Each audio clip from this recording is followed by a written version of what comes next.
Türk baklavasını pişirishni o'rganganingiz bormi? Undaq bo'lsa, bugungi darsga quloq soling. Yaxshimisizlar ko'pchilik? Men Chongqingdagi do'stinglar, pishiriq ustozi Yoqubjon bo'ldim. Bugun meningki O'rta Osiyodagi bir o'quvchim o'z qo'li bilan turk baklavasini ishlagan nahmaydan videosini ko'rsizlar. Men shu jarayonda buningki materiallarni, peypanlarni tafsili so'zlab beraman. Pishirish jarayonini, ishlash jarayonini shunday ko'rib olsanglar bo'ldi ko'pchilik.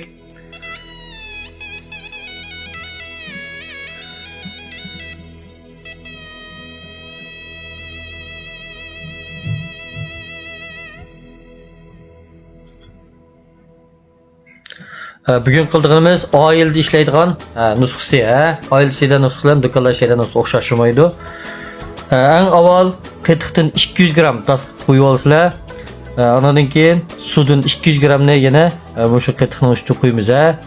Shu tasq silib aralashtiramiz. Ondan keyin zaytun maydan 100 gram qo'yamiz. Ondan tuxumdan bir tal, 50 gramdan 60 gramgacha tuxum bo'ladi.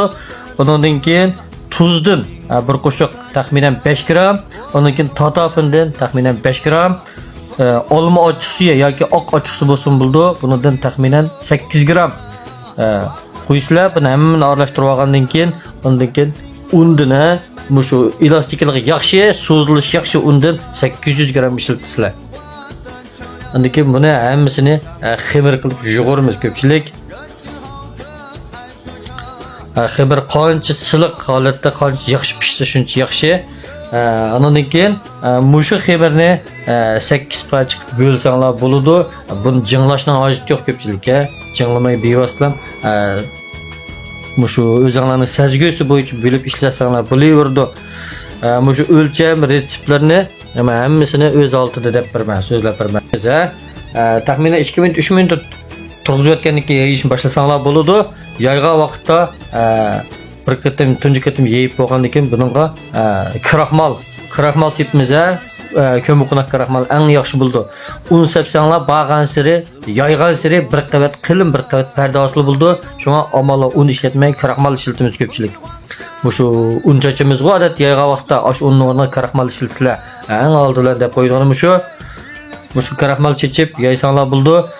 Bu shu taxsining cho'ngligida yeyib avval shunda cho'nglikda hammani yeyib üst-üstiga qatlab shuna qo'ygandan keyin ustini yepib taxminan 2 minutdan 5 minutgacha tindirib o'tib ondan keyin ikkinchi qatim yeyishni boshlasanglar bo'ldi. Biroqlam bek cho'ng yeyib olishni o'ylamanglar, oz-ozdan navbatlashtirib yeyish kerak ko'pchilikka. Mush kraxmalni sepib turib yayga vaqtlarda chaplashib olmaydi, yeyilish tez bo'ladi, harakat tez bo'ldi, unum yuqori bo'ldi.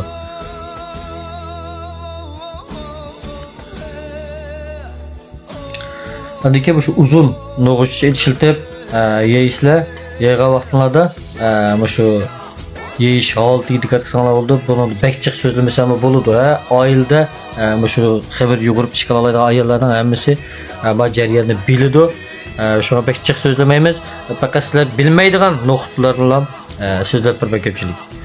Yayga vaqtda nefizligi 0.1 mm bo'ldi, 0.1 mm bo'ldi. Yani 1 millininki 10dan 1 sichlik bo'ladi degan gap.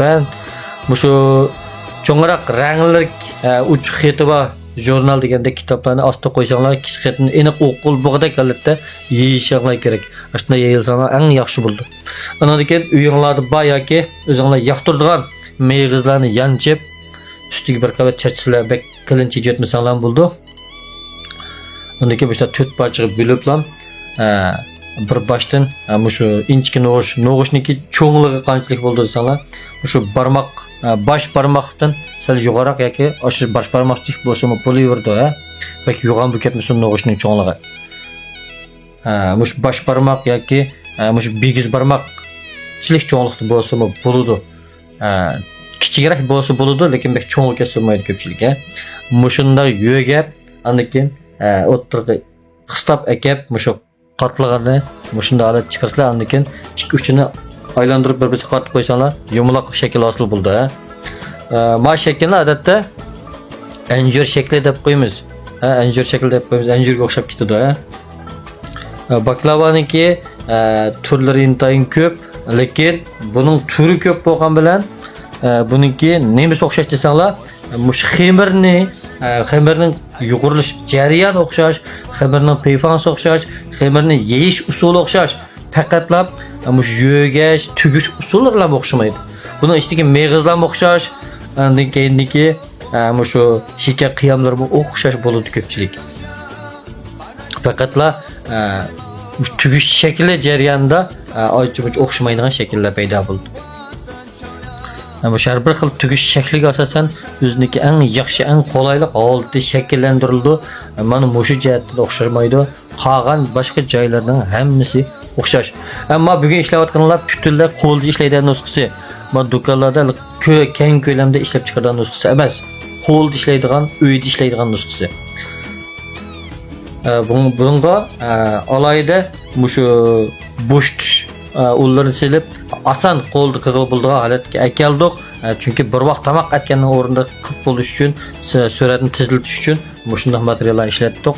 Lekin odatda do'konlarda qilganda yoki keng ko'lamda, cho'ng ko'lamda qilganlar ba'zi materiallar ishlatmaydi.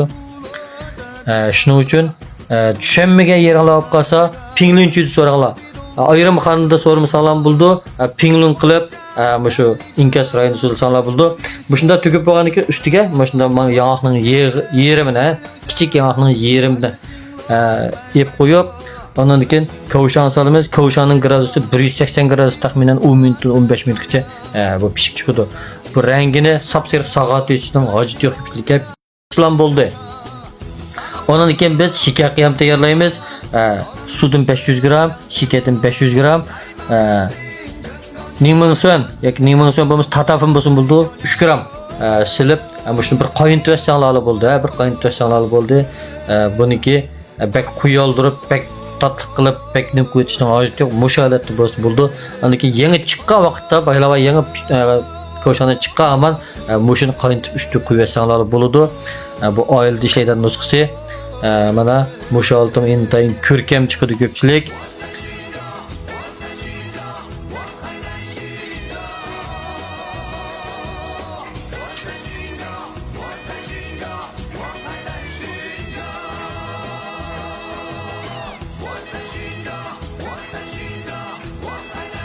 Anda olsa bugungi dars mushu yerda oxirlashdi.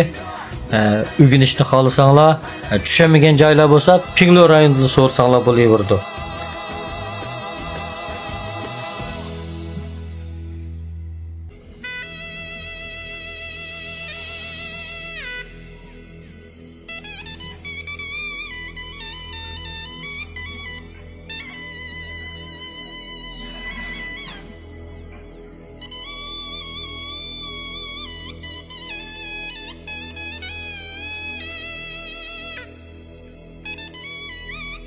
Sağlam yemeklerini, qandsiz yemeklerini ishlab chiqarmoqchi bo'lsangiz, 0 kaloriylik shika yoki qandsiz shika deymiz. Qandsiz shokolad qatorliq sağlam yemek materiallari kerak bo'lsa va texnika bilimlar kerak bo'lsa, meni izlasangiz bo'ldi. Bosh betda undidor nomerim bor.